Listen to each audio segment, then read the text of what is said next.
Let me unmute you, Susan. Augusto and Lee, you are also muted. There you go. Perfect. Am I unmuted now? No, yeah. Now you're all unmuted. I'm sorry. I just say that again. Am I unmuted? You are unmuted, Lee. We can hear you. We're good to go, Susan. Whenever you want, start. Okay. Good afternoon, and welcome to everyone. For me, it is a great pleasure to welcome Lee Buchheit, Professor, University of Edinburgh, Scotland, and Augusto de la Torre, Director of Economic Research, Universidad de los Andes, Ecuador. Today's panel will explore sovereign debt restructurings from the Brady Plan to Ecuador. It is a really long span of 31 years. Now, both have had incredibly distinguished careers. Lee is a renowned debt restructuring expert, which is actually where we met, but I won't tell you how many years ago because it would give our ages away. He retired from Cleary Gottlieb in 2019 after a 43-year career where he focused on international corporate transactions, including Euro currency fintech transactions, sovereign debt management, privatization, and project finance. He was always at the front line of so many issues that we confronted over the last 20 to 30 years. He is currently working with the interim Venezuelan administration of Juan Guaido. Augusto de la Torre is the former chief economist for Latin America and the Caribbean at the World Bank.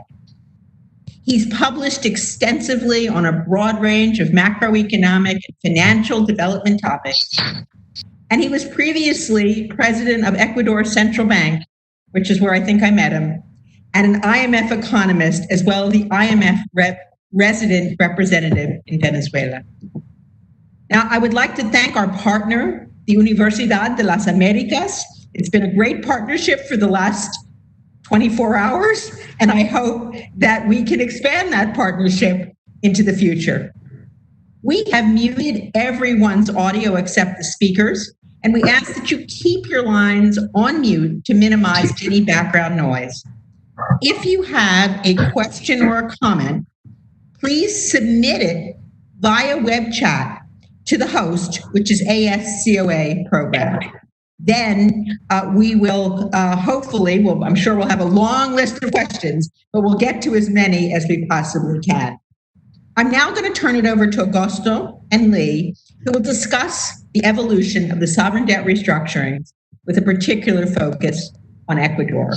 Again, thank you both for joining us today. It is a real honor and pleasure, and frankly, a lot of fun to do this program with you both. Welcome. Thank you. Augusto, yours. Thank you very much, Susan, for this kind introduction. I want to, on my part, express my appreciation to the Council of the Americas for co-sponsoring together with Universidad de las Américas in Quito, Ecuador, this event. I also want to thank Lee for being so kind to participate in this event on short notice. But it is just a great pleasure for me to have a person like Lee to have a conversation with. I too have known Lee for many years. And again, I will not disclose how many they are. But as a point, one thing that has joined us in common endeavors was the 1993-94 debt restructuring that Ecuador undertook and completed under the Brady Plan. And Lee was at that stage the legal counsel for the Republic of Ecuador. So we were in that little war together. Many of those in the audience will be much younger than we are, so they will not even know what the Brady Plan is. But as you say, Susan, it has been 30 years that the international community has been trying to find ways to deal with these rather infrequent but important events of sovereign debt defaults or default events or problems of payments. And it has been difficult for the international community to figure out a road to deal with these issues. So as a pedagogical device, before I start asking Lee to help us navigate through this difficult territory, I wanted to ask Lee to perhaps we both together as we have this conversation can refer to a point of reference that for me is very useful, which is corporate debt restructuring. When a corporation has problems paying the debt, particularly if it lives in the US, it can avail itself of Chapter 11 proceedings, which has a well-structured framework to deal with this type of events. And this type of framework is not available to sovereign debtors. So a lot of the issues, problems, tensions, challenges we have in sovereign debt restructuring arise directly from the fact that there is no internationally agreed legal framework to deal with these events in a manner comparable in which, say, corporate debt restructurings happen. There are two particular features of corporate debt restructurings under US Chapter 11, for example, that are extremely useful to facilitate renegotiation of debt obligations. The first one is called the stay. The stay is a temporary stage during which creditors cannot advance litigious claims or legal actions against a debtor during the period in which the debt restructuring is being negotiated. We do not have the stay, formally speaking, in the case of sovereign debt restructuring. And the other feature of corporate debt restructuring that's quite useful is called the cram down. The cram down is a feature whereby once the debtor enterprise has reached agreement with a qualified majority of its creditors, then that agreement arrived at with a majority becomes obligatory and mandatory for the rest of the creditors. We do not have that in corporate debt restructuring. And so that one of the problems that arises in corporate debt restructuring that has been a continuous features of the processes has been the problem of holdouts. That's minority creditors that may not be satisfied with the agreement arrived at with the majority and do not want to participate.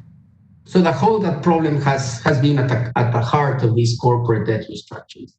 So I would like Lee to start by asking you to perhaps use the first minutes of this conversation to walk the audience on how have these processes of sovereign debt restructuring evolved from the time of the Brady plan in the 1990s, late 1980s, until the present, in the absence of something comparable to corporate debt restructuring.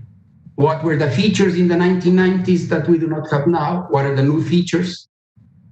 What type of innovations may have happened in these processes? And give us a sense of the broad picture, and then we can delve into details. How about that, Lee? Please. Just fine. Thank you, Augusto. And let me begin by thanking Susan and the Council of the Americas for hosting this event. It is a great pleasure for me to be with old friends again.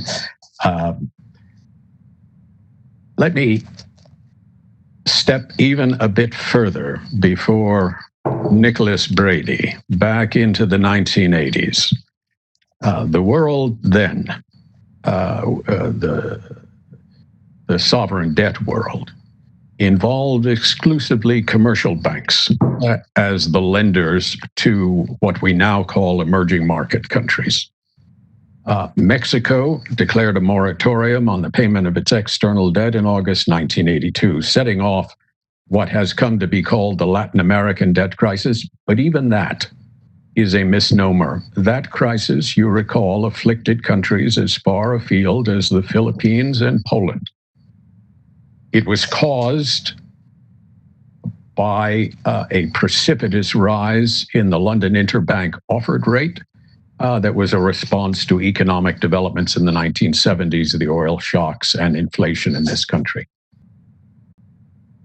Before it was over, there were some 27 countries that had to restructure their debt in that era.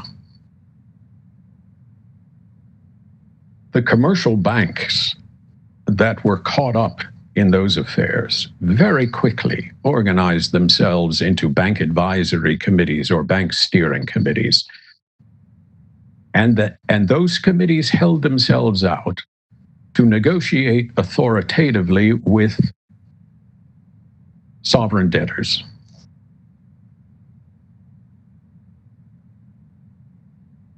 Because they were commercial banks, and we're talking now about the largest international commercial banks in the world, and because their exposure to these countries was so large in comparison to their capital, it does not overstate the situation to say that the international financial system was on the brink of the abyss in 1982. And that fact engaged acutely the concern and solicitude of the official sector, of the bank regulators, of the IMF, of the World Bank, the US Treasury, and so forth. Now, your question is about holdouts. We serially restructured hundreds of billions of dollars of sovereign debt through the 1980s and into the early 1990s. There were occasionally holdout creditors, but not very often. And there were two reasons, I think. First, the commercial bank community did a very good job of disciplining its own. And the guiding principle that the bank advisory committees articulated at the very outset of the process was, we're all in this together. And everybody has got to play ball, because if someone drops out, in effect, that simply shifts the burden onto the other banks who are participating in the process. So if a creditor began to evidence, if a bank began to evidence a maverick tendency, that bank would expect in the first instance a phone call from its correspondent bank in New York, reminding it of the brotherhood of bankers. And if that failed, the phone would ring, and it might be the chairman of the Federal Reserve reminding the bank president of the many applications that his bank had at the Fed. That sort of suasion was effective to keep the holdout creditor problem during the 80s and early 90s to a very tolerable level. What changed, and I'm now caught up with Nicholas Brady, what changed when Mr. Brady proposed exchanging those syndicated commercial bank loans for freely transferable bonds is that the creditor class changed. The banks sold out. Institutional buyers bought those bonds. Sometimes retail buyers bought those bonds. Moreover, as the 90s moved along, the banks were no longer there to provide the kind of naked balance of payments financing that they had in the 70s and early 80s.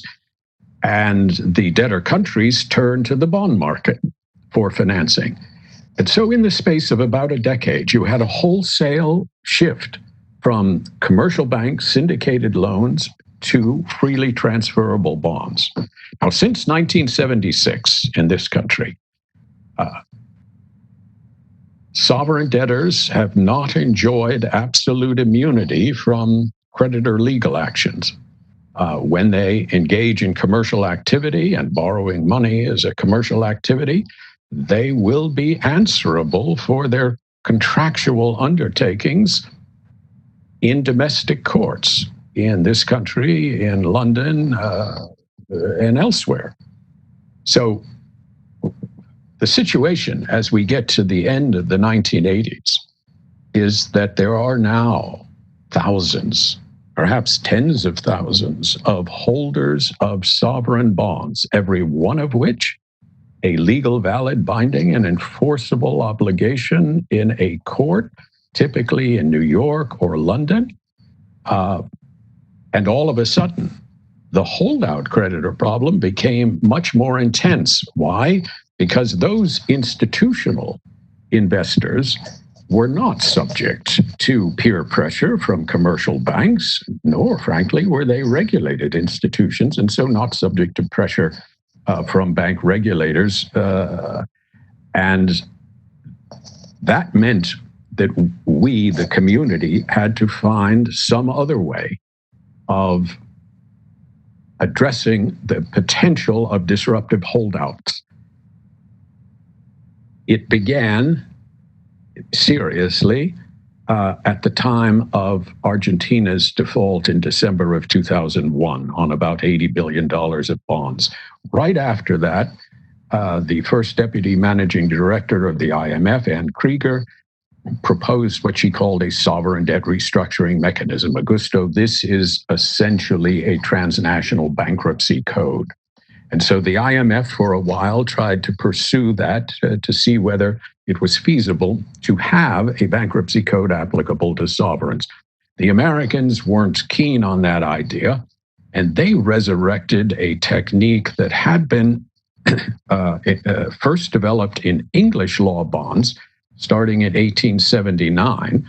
And that was a clause, what we now call a collective action clause, which said that if a supermajority of the holders of a debt instrument like a bond agree that it will be restructured, that decision binds any dissenting minority. Now, Augusto, you compared this to Chapter 11. If you see what's happening, what we tried to do was extract from Chapter 11 one of its principal pillars, supermajority creditor control of the process, and in the absence of an institutional or statutory regime, incorporate it into contractual provisions. And those were collective action clauses. The G10 promoted them. Mexico introduced the first of them in a New York law sovereign bond in February of 2003. Uruguay followed with its own version in May of that year. They have now become virtually ubiquitous, and the hope was that collective action clauses would act as a sufficient brake on disruptive holdout creditor behavior. They've had quite a history since then, but why don't I stop there? And I'm sure we'll be talking about the history of collective action clauses in a moment. Yes, thank you for this wonderful introduction. It has been an evolutionary process thereby, right? Where in the absence of a binding legislation that it's internationally binding, like the sovereign debt restructuring mechanism that the IMF proposed and did not succeed, collective action clauses have filled the void. Now, it stands to reason that you need something like that because you have a major coordination problem here, right? As you said, the banks in the past, when they were the creditors, they would coordinate themselves very, very efficiently, and they would discipline among each other, and they would act as a group. But now that we have disbanded bondholders, they may be institutional, they may be retail, but they are pulverized. They cannot coordinate. So the interest of the group do not necessarily coincide with the interest of an individual bondholder.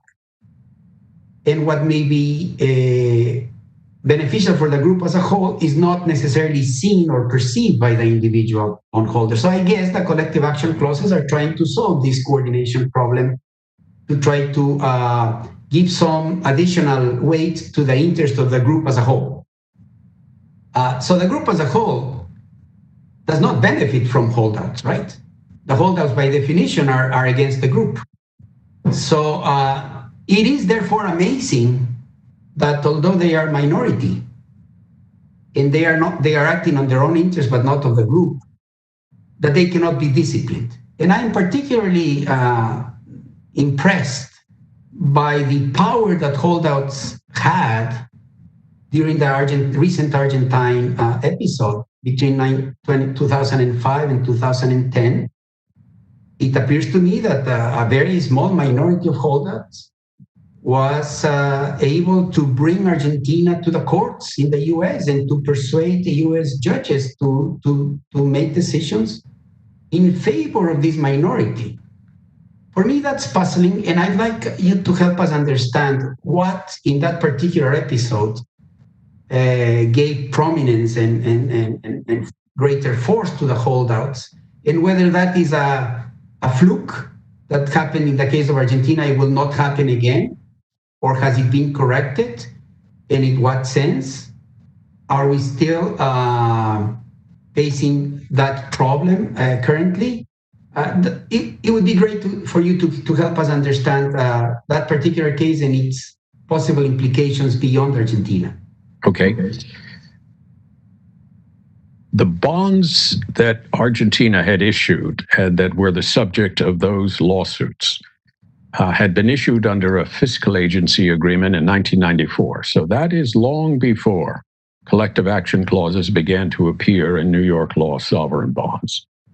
What it meant was that once the default occurred and the bonds were accelerated, each holder of those bonds was free to bring its own lawsuit and try to get a judgment and extract, if they could, a preferential recovery, preferential to the offer that had been made by Argentina to the majority of its bondholders.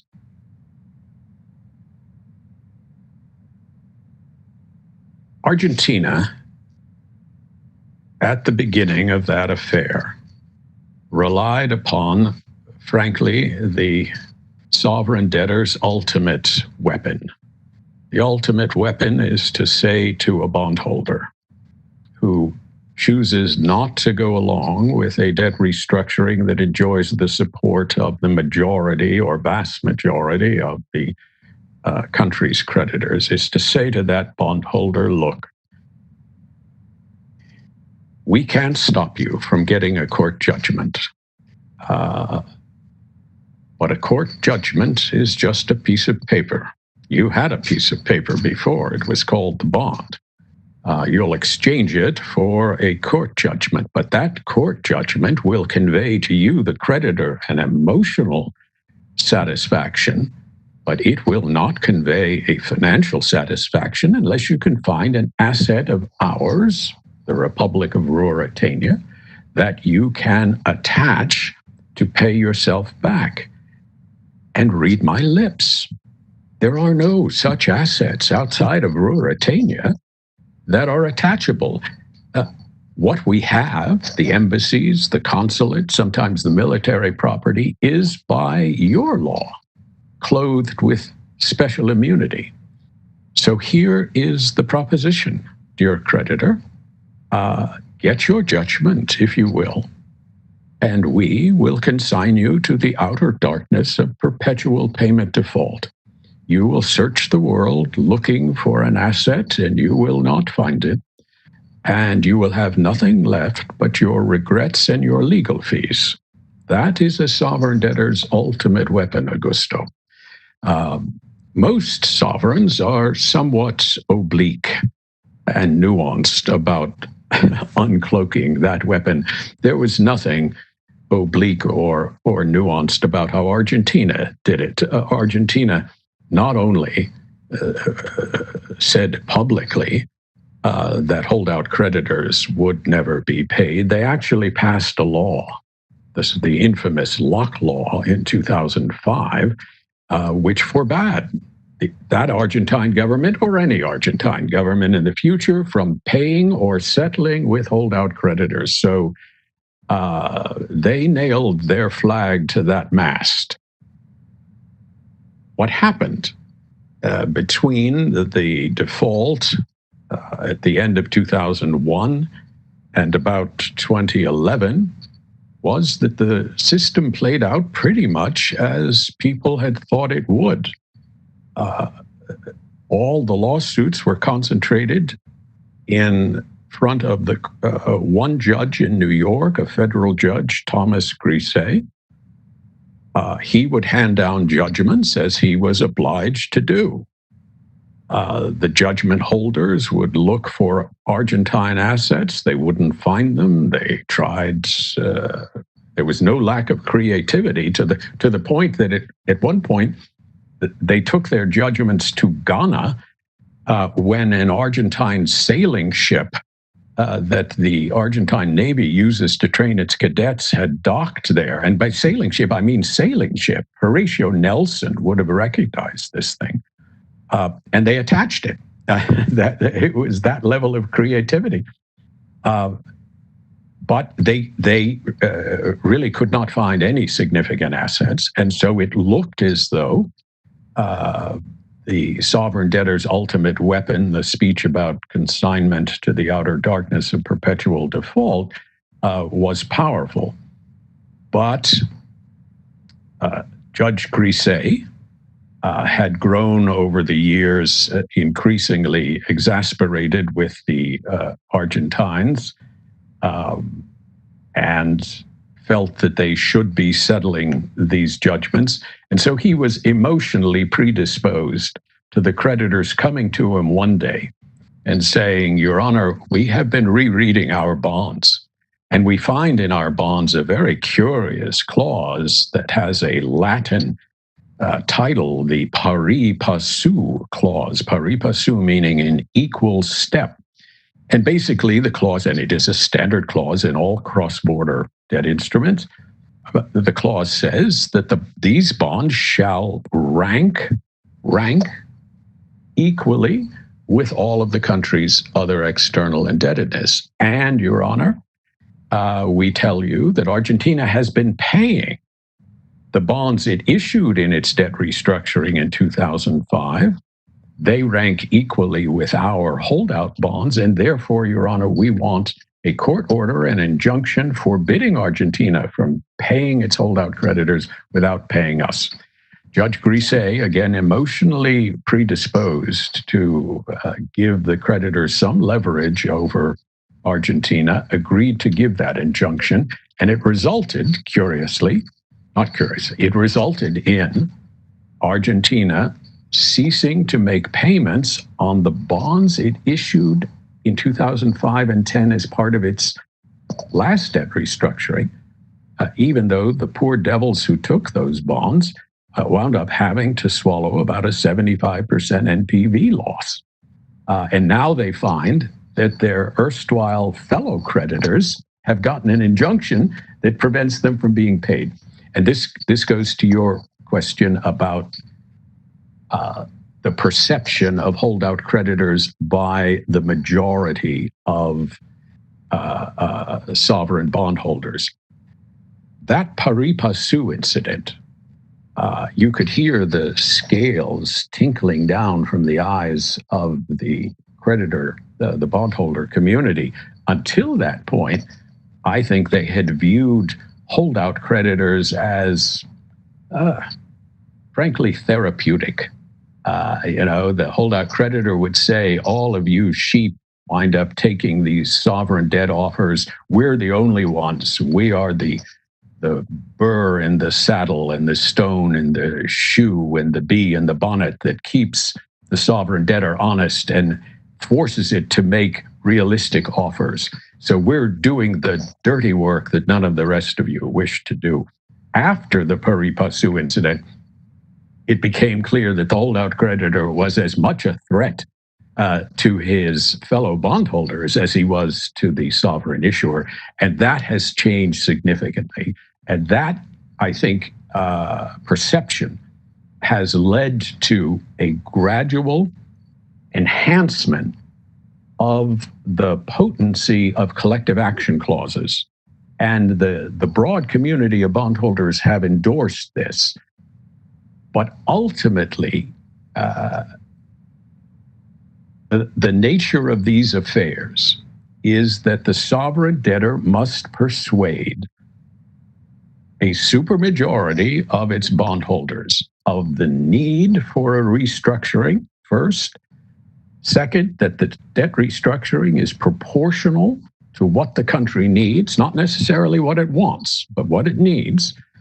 And finally, that the sacrifices being requested from bondholders are being reciprocated or not reciprocated, are fair in comparison with the sacrifices being asked from other stakeholders, other creditor groups, bilateral creditors, and most importantly, the citizens of the country. You see, every sovereign debt restructuring boils down at its base to a simple burden-sharing decision.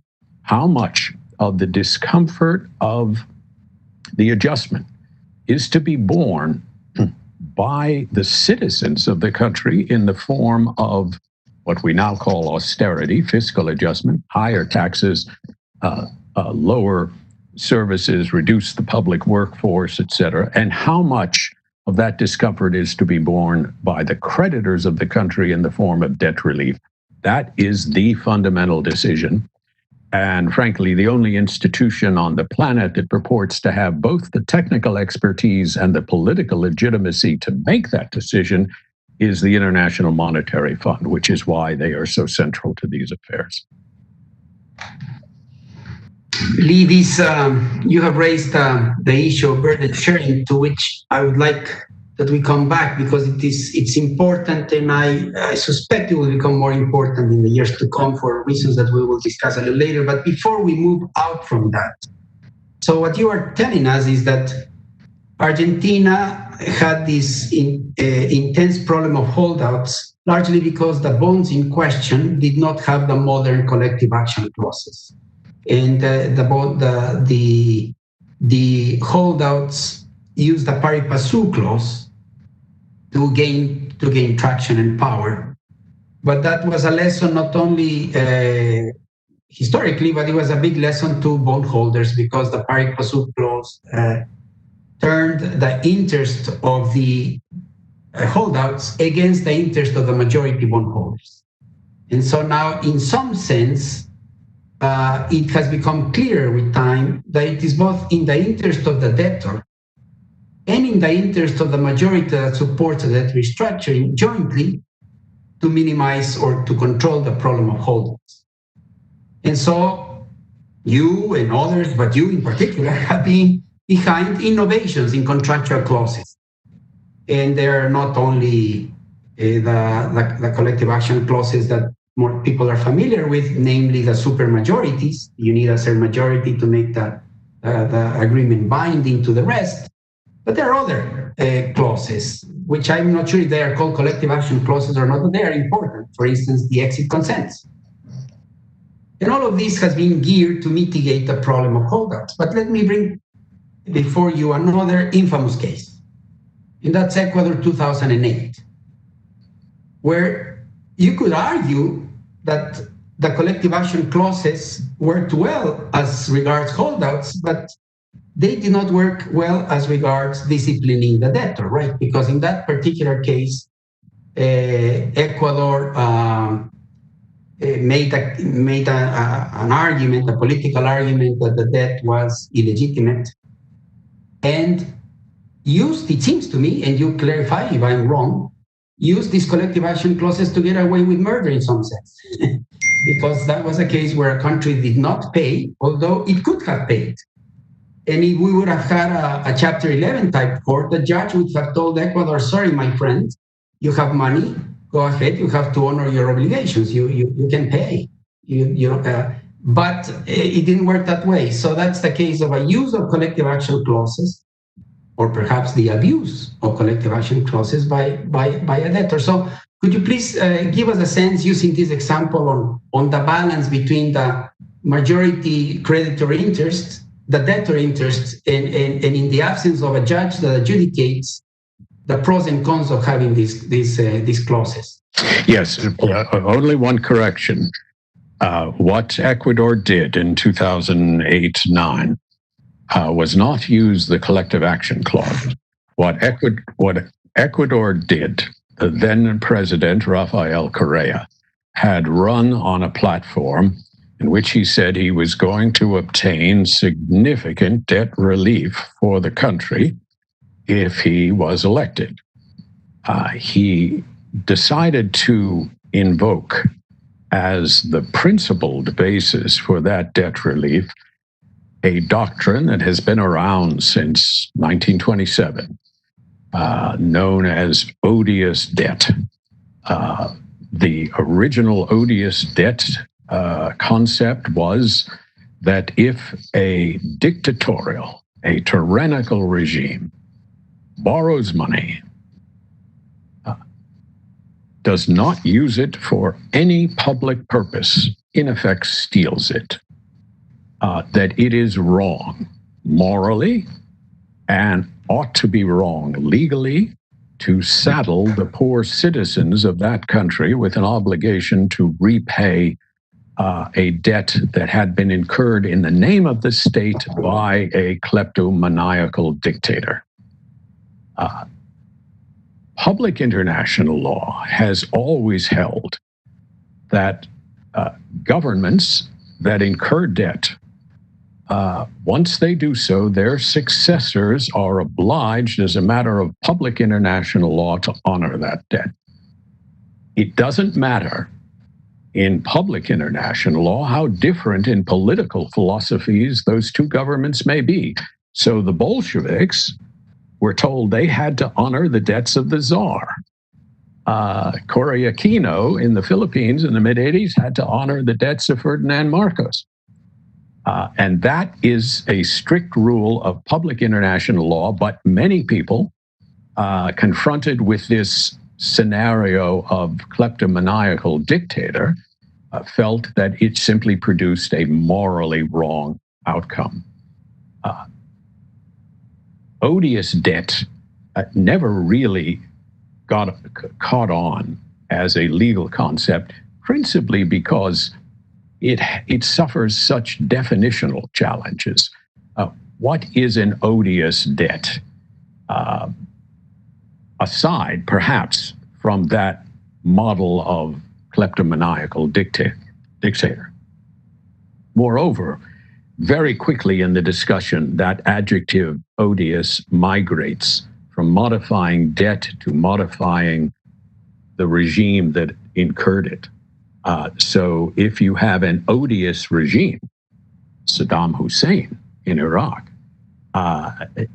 is every one of their contractual undertakings to be regarded as odious and capable of being repudiated if there's a change of government? Those were just shrieking definitional uncertainties that kept the international community from ever embracing odious debt as a legally binding defense. It has a strong emotional appeal. There's no doubt about that. And then along comes Rafael Correa. And Rafael Correa says, well, I think the debt that Ecuador has incurred in the past, he didn't use the word odious, he chose a slightly different word, illegitimate, which has even a murkier connotation. He empaneled a group of NGO types, third world debt campaigners, all well-intentioned people, and asked them the question, is Ecuador's debt illegitimate? And they eventually saluted and said, yes, sir, it certainly is. The reasons that they gave are, frankly, in retrospect, pretty laughable. An indicium of illegitimacy, for example, is a sovereign debtor that submits to New York or that chooses New York or English law to govern its obligation. In any event, now clutching this report of these third world debt campaigners, he proceeded to begin to say he was going to repudiate the debt. While he was doing that and driving down the secondary market price of the debt, he had retained two financial firms to begin buying it back in the market at that lower level. By the way, if a corporate treasurer were to do this, there would be a long prison sentence at the end of it. In any event, having bought it back, he then, or some of it, he then defaulted on it and made an offer It turned out to be 35 cents on the dollar to buy it all back. Most of it was tendered, frankly, out of frustration. Some of it wasn't, and there were lawsuits, but it is remembered, I think, is one of the most scandalous incidents in sovereign debt. At that time, Ecuador had a debt to GDP ratio of below 25%, which is to say there was not a financial need to seek debt relief. It was purely political, domestic politics, and it became for a while the poster child of those creditors who think that unleashed sovereigns will all demonstrate a perfidious streak and will try to oil out of their valid obligations under some pretext or other. Unfortunately, that incident, I think, largely took the wind out of the sails of the NGOs and others who were promoting the concept of an odious debt and trying to tailor it so that it could be applied to situations such as kleptomaniacal dictators. But that's what happened there. Ecuador did not try to use a collective action clause to force that through. They simply tried to manipulate it. Very interestingly, and thank you for the clarification. So it had nothing to do with collective action clauses. It had more to do with a political, philosophical view of the government at that time. But let me ask you, the puzzle I have is why in that case we didn't see more of a holdout problem? Well, it wasn't a holdout because there was no exchange offer as such. There were creditors who declined the 35 cents. And some of them, Augusto, are still out there. These are people holding defaulted Ecuadorian bonds that Rafael Correa had repudiated. Now you ask, why did they not get more legal traction? And there the story gets even sadder. Those bonds had been issued under a trust indenture, a US-style trust indenture that appoints a trustee to act for the bondholders. The trustee and only the trustee can sue for accelerated amounts under such a bond. And frankly, this trustee wholly abdicated its responsibilities and refused to effectively vindicate the interests of the bondholders. And that frankly made it all possible. Trustees play an important role in these processes, therefore, no? They have some sort of a fiduciary duty that's well specified to act on behalf of the bondholders.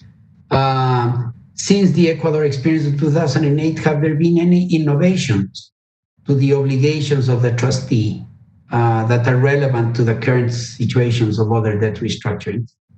Well, it became clear to many people starting in the 1990s that the two possible ways in which sovereigns could issue debt instruments, debt instruments, one was a fiscal agency agreement. In a fiscal agency agreement, Augusto, is frankly a glorified paying agency agreement.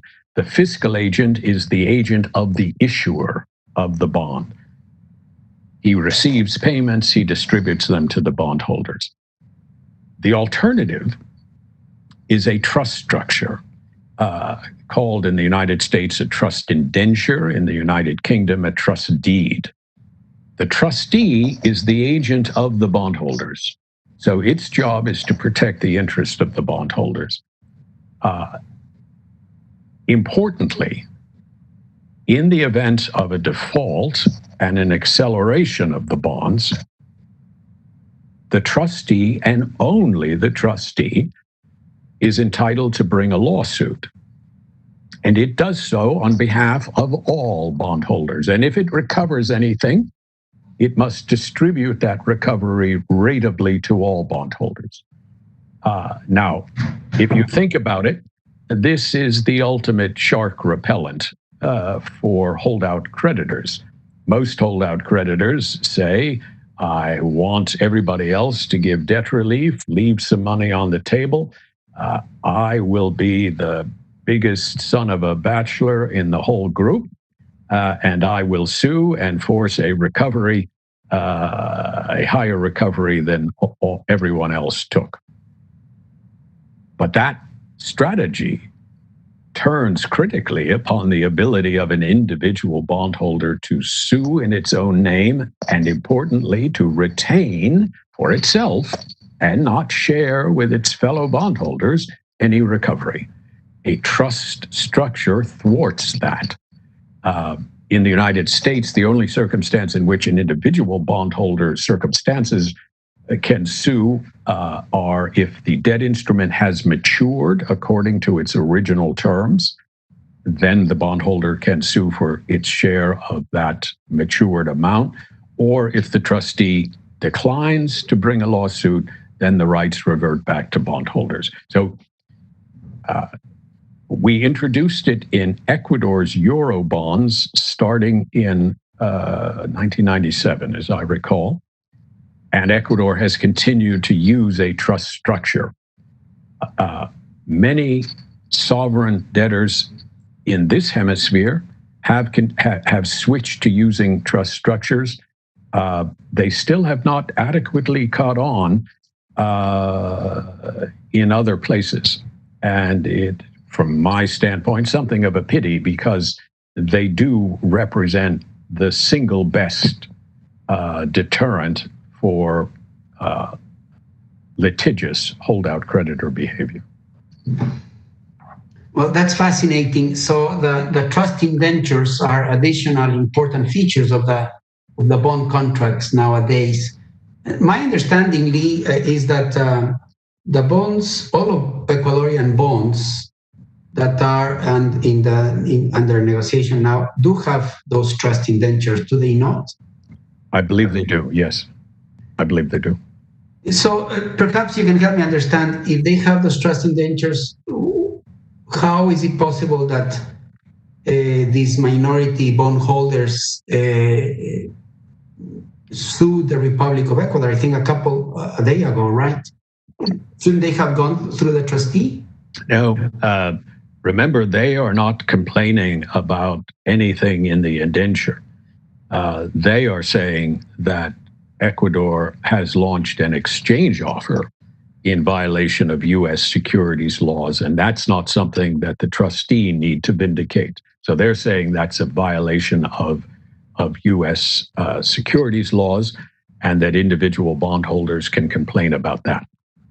Okay, thank you for that clarification, Lee. So let me move a little bit to two issues I think are hugely important in the constellation of sovereign debt restructurings: the role of the official sector and the issues of burden sharing. So let's begin with the role of the official sector.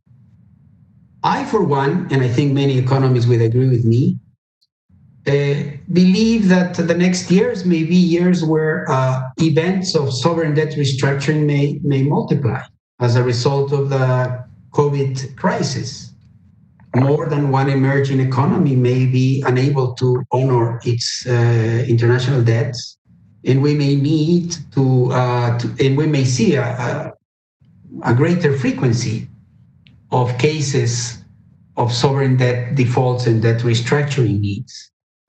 That, in principle, should motivate the official sector, particularly the IMF and maybe the G7 governments, to start thinking, to start preparing. What do you think might happen? Do you think that the proposal for a sovereign debt restructuring mechanism, like the one that Anne Kruger proposed in her time at the IMF, may be back? It may, or do you think that the official committee may design or devise something similar or akin to the Brady plan? Or do you think the process will continue to put most of the emphasis on contractual clauses, of bonds. Do you have any guess? I mean, I know it's difficult to guess, but where do you think the official sector may go in the face of this? I think quite a high probability that we may have a number of sovereign debt restructuring cases in the near future. Well, I share your concern that we may be on the cusp of a systemic sovereign debt crisis of a kind we haven't seen since the 1980s, where you have multiple countries forced to restructure their external debt more or less simultaneously, as happened in the 1980s. None of us knows when this pandemic will abate. None of us can be sure what the world economy will look like, what commodity prices will look like, what remittances will look like, what tax bases will look like. But if the situation turns out to be as grisly as the IMF seems to think it might be, we could have 10, 15, 20, 25 countries forced into a debt restructuring more or less at the same time. There will be those who will say, confronted with that, we should resuscitate the sovereign debt restructuring mechanism idea, the idea of a transnational bankruptcy code. My sense, Augusto, is that the political winds have not changed significantly there. The SDRM did enjoy support from a number of European countries, but it did not meet with favor at the US Treasury. And so I don't think we're likely to see that as the path forward. We already have, over the process of the last 17 years, strengthened and enhanced collective action clauses, addressing a number of the weaknesses that the original ones had. Frankly, a lot of attention will be paid to the fate of Argentina and Ecuador today. Both countries have debt restructuring transactions in the market that rely heavily on their collective action clauses. If it turns out that those collective action clauses do not operate in the manner that everyone expected them to, there will be renewed calls either to revamp collective action clauses or perhaps to go back to something like an SDRM. The official sector is carefully studying what it might be able to do to standardize or facilitate multiple sovereign debt restructurings at the same time. Of course, it's possible to approach them on a case-by-case manner, essentially as we have done for the last 20 years in bond restructurings. But in truth, sovereign debt crises over those 20 years have been episodic. You know, a country is in trouble, maybe two countries are in trouble, not 20. The official sector is looking at whether it would be possible to establish at least a structural template similar to Brady bonds. Brady bonds, while their terms differed somewhat from country to country, the basic structure was all the same, and it was facilitated by the willingness of the World Bank and the IMF to lend the debtor countries the money they needed to buy the collateral, which secured the Brady bonds at maturity. And that was the secret that made it work. I think there's been a bit of mythologizing about the Brady era. It was a very different world. Those were commercial banks that had all the characteristics we discussed at the outset of our conversation this evening. Moreover, interest rates were 7, 8, 9%. So to buy the US government zero coupon bonds that were pledged as collateral for the repayment of the maturity of a Brady bond in 30 years might have cost the issuer 15 cents, 20 cents on the dollar. In a world of zero interest rates, I'm afraid that So think of the Brady experience only metaphorically. We're not going to be able to replicate that structure. But the question of the hour is there something that the official sector could do that would standardize the process, allowing it to be completed quickly for multiple countries? The one thing that everyone seems to agree on, Augusto, is no one wants another lost decade.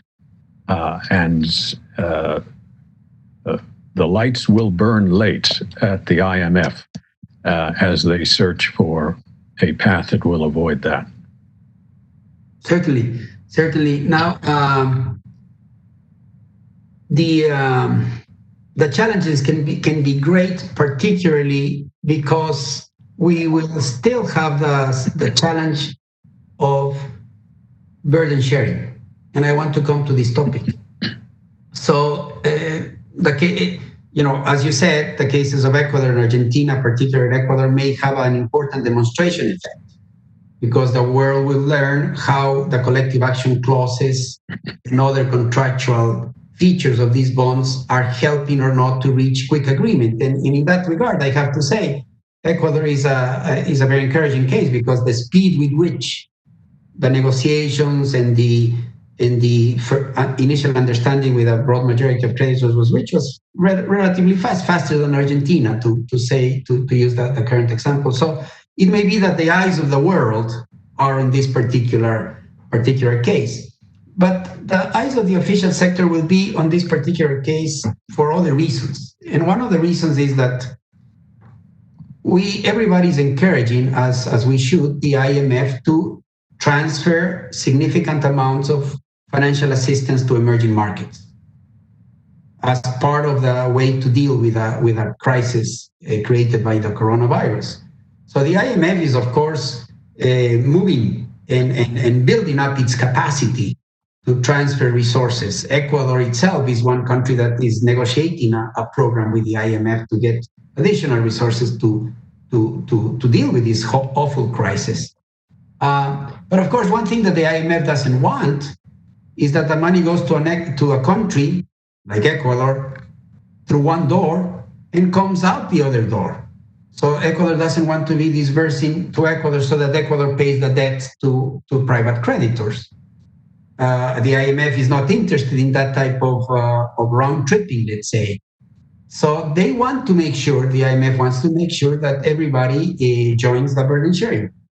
So the IMF is as interested as Ecuador is in reaching an agreement with the bondholders. But there may also be tensions of burden sharing within the bilateral community.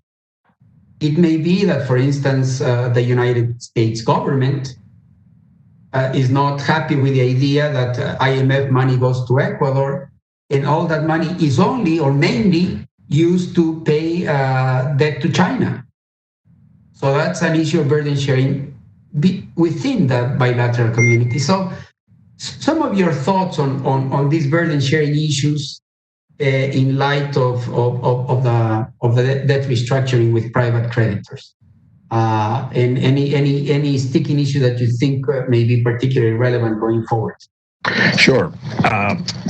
Just again, setting things in historical context.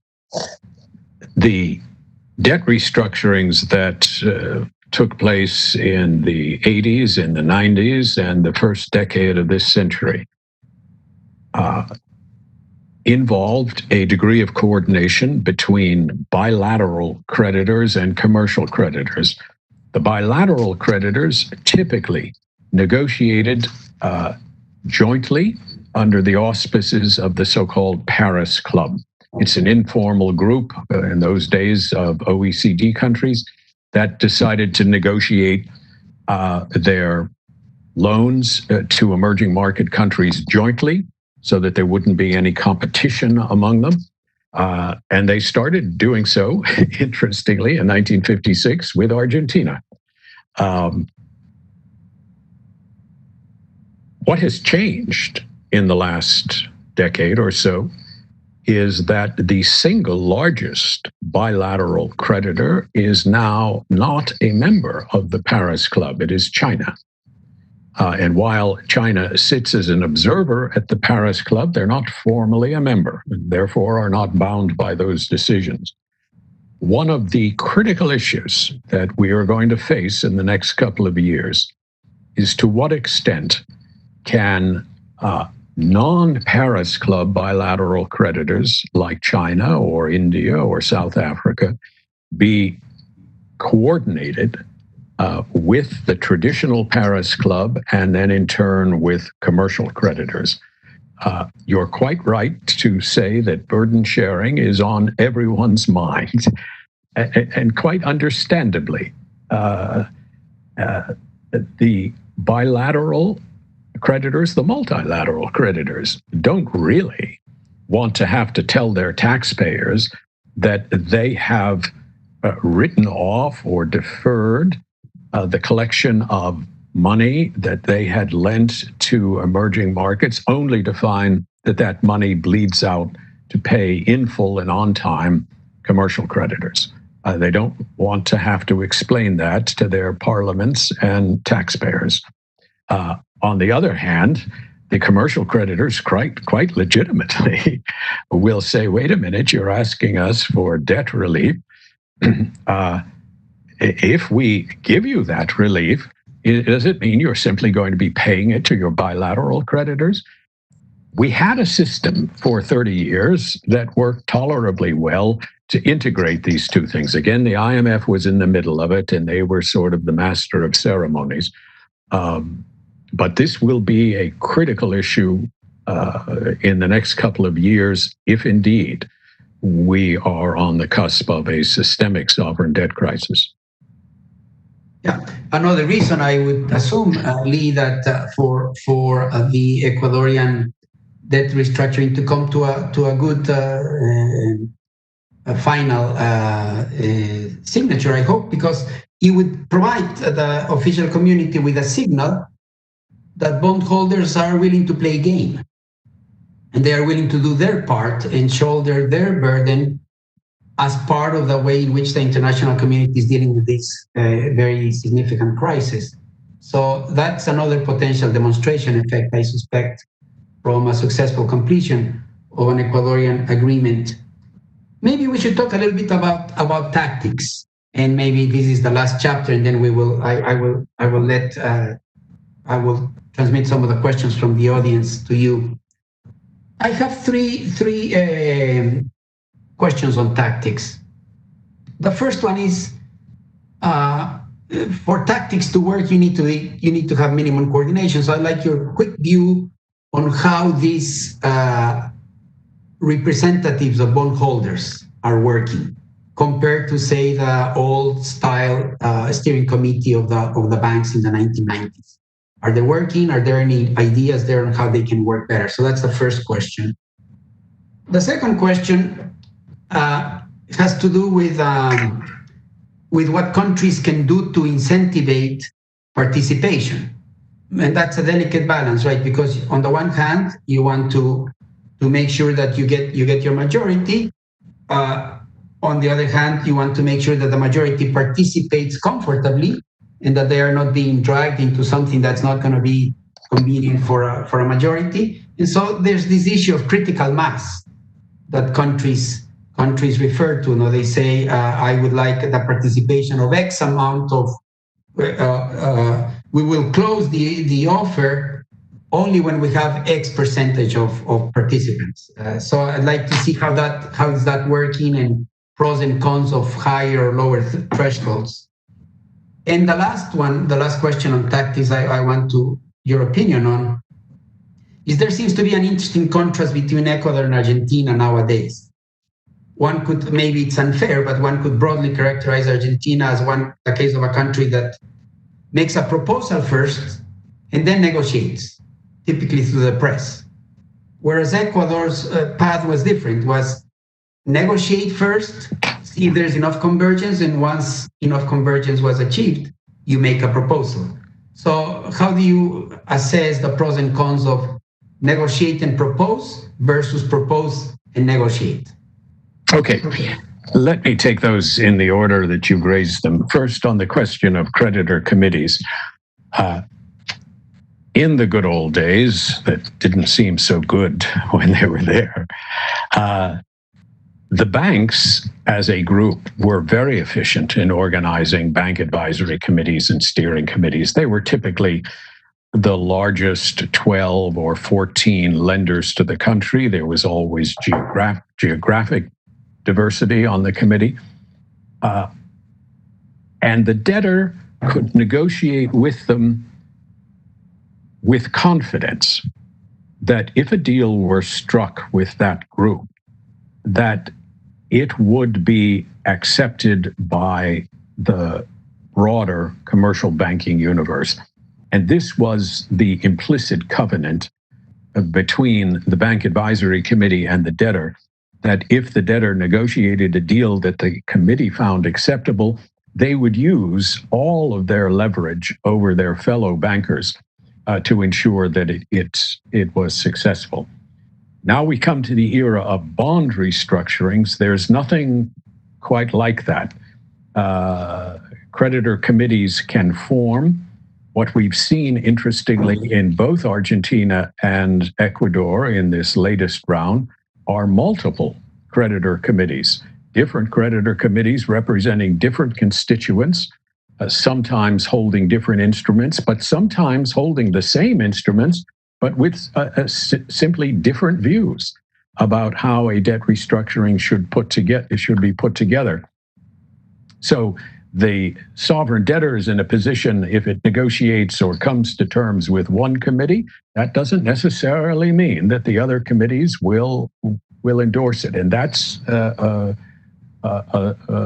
somewhat chaotic situation to be in. The second question is the critical mass. This is a tactical decision by a sovereign debtor. Critical mass refers to an announcement that the sovereign debtor says, if I do not receive the support of X percent of the holders of these instruments taken as a group, then I'm not going to proceed with this transaction. The arguments in favor of doing that are that if you set that critical mass threshold high, 80%, 90%, 95%, and by the way, that was traditionally where the critical mass thresholds were set. You're saying to your creditors, you may tender your bonds into this transaction with the assurance that we can't close it with just a small number of participants. In other words, you won't be left with an illiquid instrument. If we're going to take your tender, we are voluntarily committing ourselves to a situation where we must also be taking the vast majority of your fellow bondholders.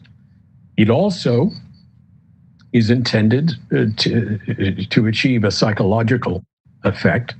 It's the debtor's way of saying, if we cannot solve our debt problem completely, we don't want to solve it in part.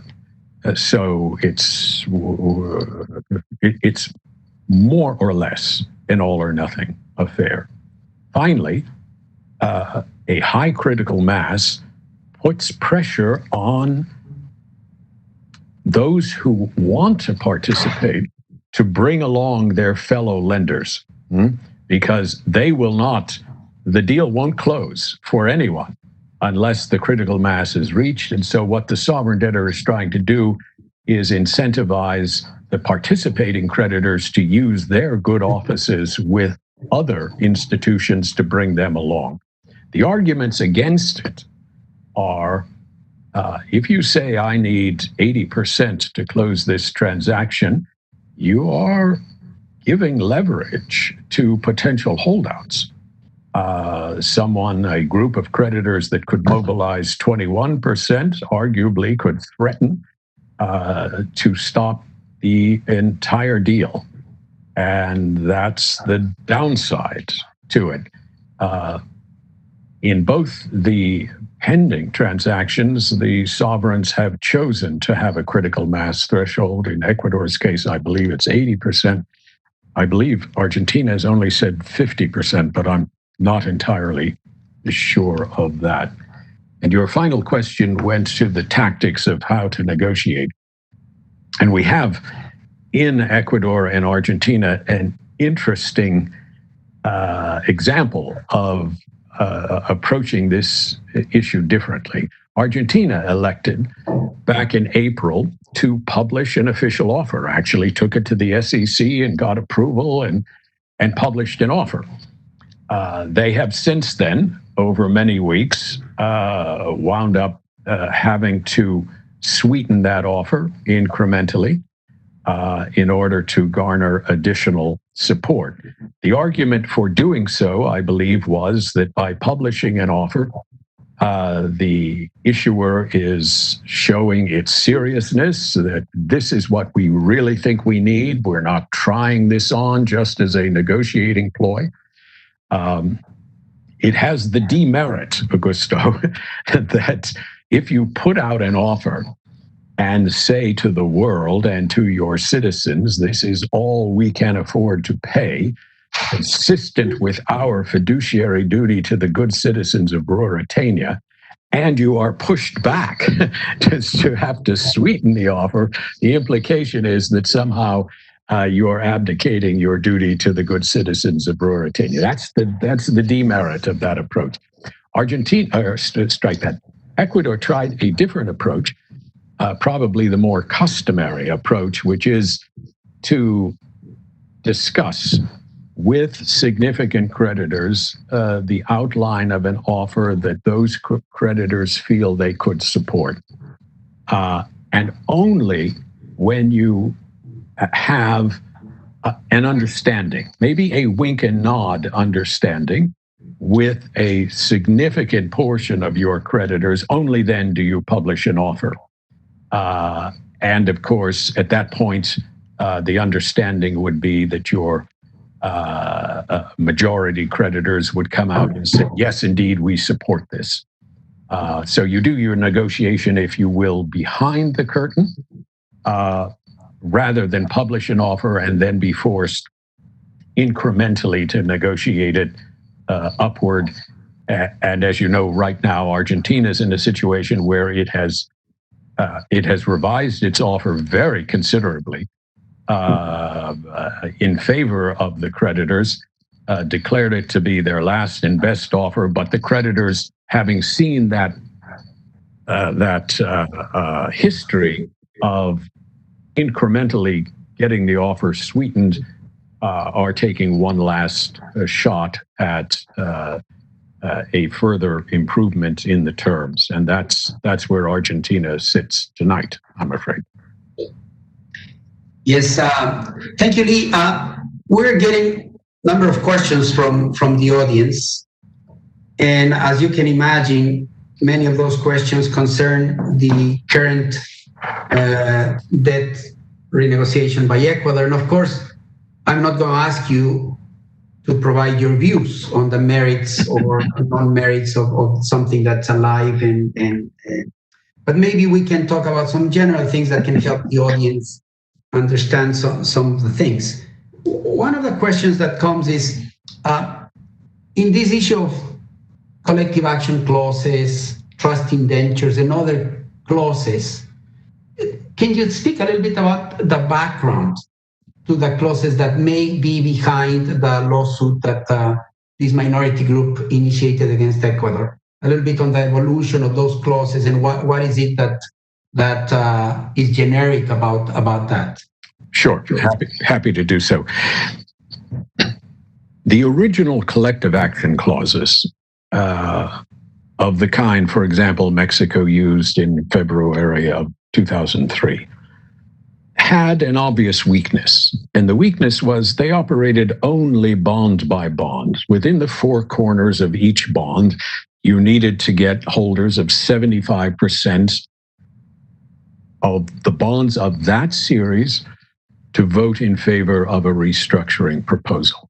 The weakness was that if you've got a small bond, particularly a bond that is trading in the market at a deep discount, reflecting the market's perception of the sovereign debtor's distress, it doesn't take much money for a determined holdout creditor or a group of creditors to buy a blocking position. If you buy 26% of such a bond, with arithmetic certainty, you know that you're not going to be able to be crammed down by use of the collective action clause. And that was the weakness.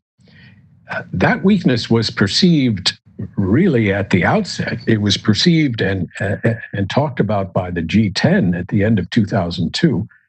But 4 months after Mexico launched the first New York law sovereign bond with a collective action clause of that, what we call per series type, Uruguay launched its debt restructuring.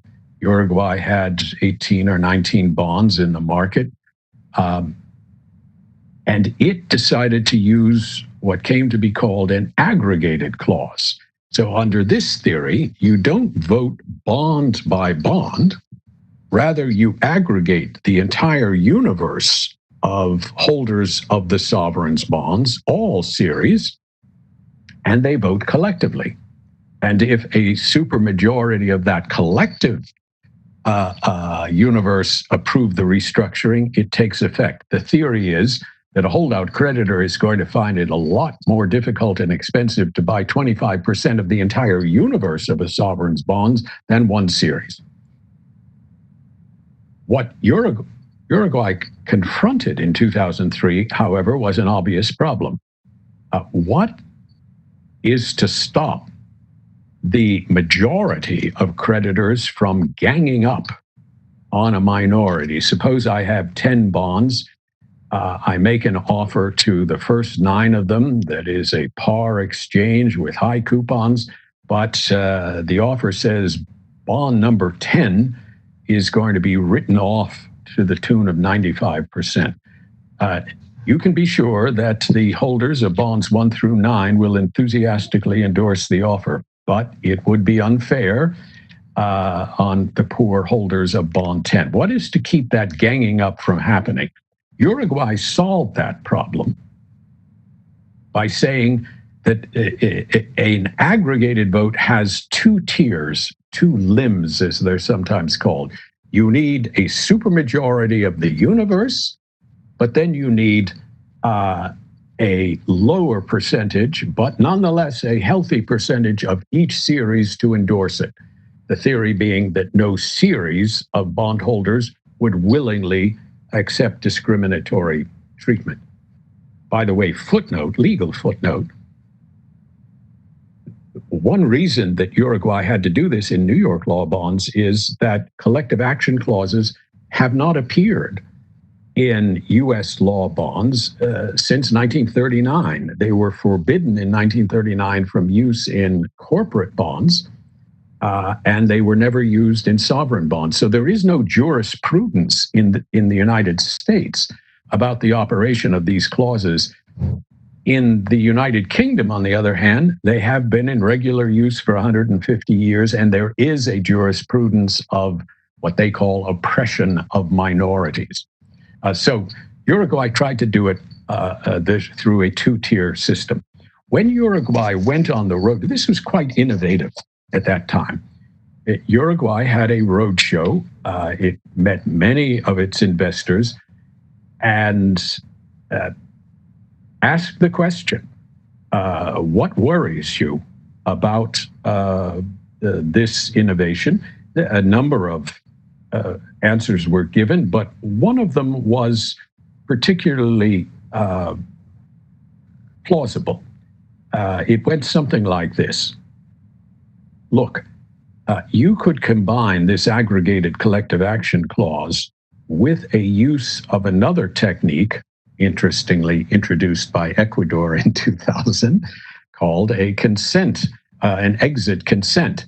That technique says that when you request tenders of bonds in an exchange, they not only tender their bonds in the transaction, you embed in that tender an amendment to the terms of the old bonds that they're now holding, the ones they're about to leave.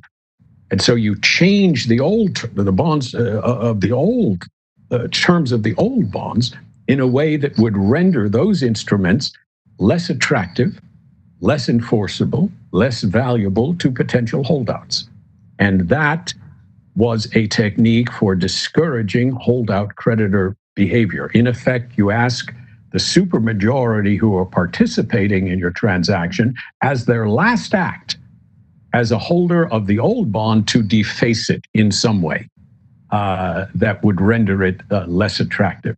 So the argument that Uruguay heard in 2003 was you could solicit through your aggregated collective action clause all of these tenders, but you could embed in that an exit consent that changed the terms of the old bonds, the bonds that holdouts would have, not just so that they matched up financially to what you're issuing to participating holders. You could go further and actually punish by essentially eviscerating the financial terms of any old bonds, and that would be coercive and would be unfair. So Uruguay included in its transaction an undertaking which said that if a restructuring in the future were done with an exchange offer, the terms of the issuer would not solicit the consent of holders to change the terms of old bonds to a level that was less favorable to the creditor than the equivalent terms of the bonds it was issuing. So in effect, everyone would get the same deal, and you encourage people to come along by saying, if you hold out, you're going to have an instrument that pays you on the same terms as the new bonds. Why not take a liquid new bond rather than be stuck with an old one? In any event, that provision was replicated in a number of other countries, debt restructurings. It appears to be in Ecuadorian bonds. And what these folks have complained about is that they're alleging that the terms that Ecuador has offered would result in holdout creditors being materially disadvantaged vis-a-vis those who came into the transaction, and they're saying that that was coercive and therefore trespassed over this particular clause. So that's the background to it. That's the background. So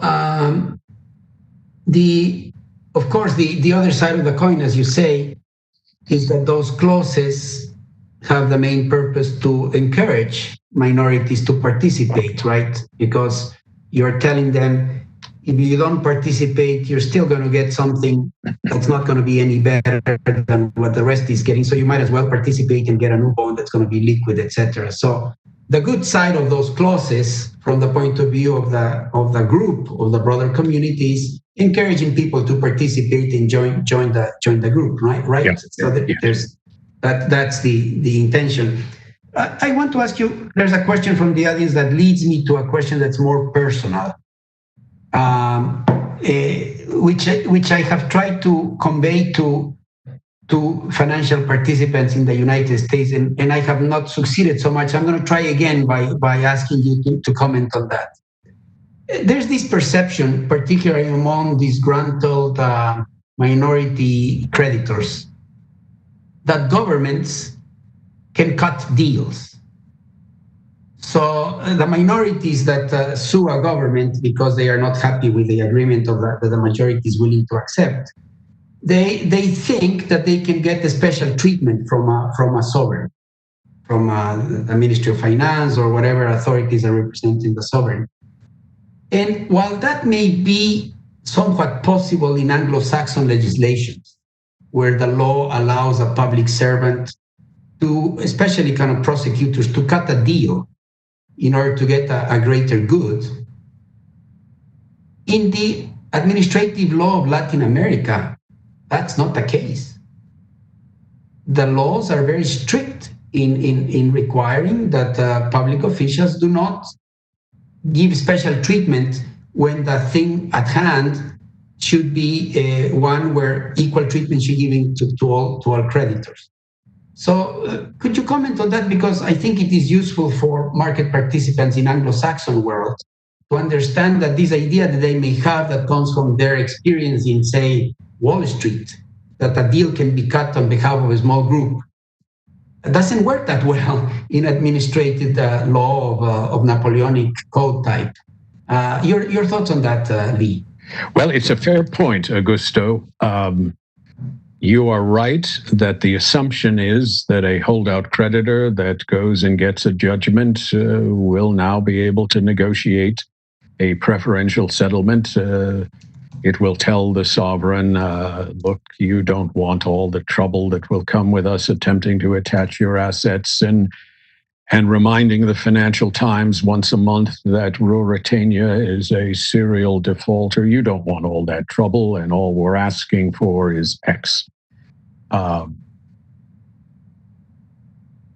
There are various things that sovereign debtors do to try to discourage or deflate any expectation that strategy will result in a preferential payout. For example, Argentina included and is proposing to include a clause called a RUFO clause, rights upon future offerings, essentially a contractual provision which says to the participating creditors, if ever we settle or pay a holdout creditor on terms preferential to what we're giving you, we'll give you all the same deal. Now, that renders it virtually impossible, and we have already mentioned the lock law. But you're quite right to say that what appears, I think, from the outside to be sovereign debtor intransigence and unwillingness to discuss preferential settlements of holdout creditor claims that have been reduced to court judgment is in many cases simply a product of local officials not feeling that they could authorize that without exposing themselves sometimes to individual liability. And of course, in any country that has a significant corruption problem, the concern will always be that the officials that are authorizing preferential payouts are themselves benefiting from that decision. And so this introduces not just an arthritic response by the country authorities. In some cases, it makes it, as a practical matter, impossible for them to be settling even claims that have been reduced to court judgments. No one disputes that the holder has gotten a court judgment validating the gross amount of its claim, but they simply lack the maneuverability under their local law and custom to settle it. Yeah. Well, thank you very much for this clarification, Lee. I hope that message goes across our friends in the Anglo-Saxon world with a little greater clarity. I think we are coming to the end. It's already 5:30 here in the United States, so we should close this conversation, but I cannot do that before thanking you immensely, Lee, for joining this conversation. And I'm thankful again to Susan Segal and the Council of the Americas, and also to the Universidad de las Américas in Ecuador for sponsoring this very illuminating conversation. Thank you very much, Lee. Thank you, Augusto, and thank you, Susan. Wonderful to be with you. You're muted, Susan. It was really an amazing conversation, and I hope we can continue it very soon. So thank you to our partner, Universidad de los Andes, and to all of the participants that joined us today. Please stay healthy at this very challenging moment. And we look forward to seeing you soon again. Again, thank you, Augusto. Thank you, Lee. This was a fabulous conversation on a topic that is so important and is so timely at this very moment. Thank you.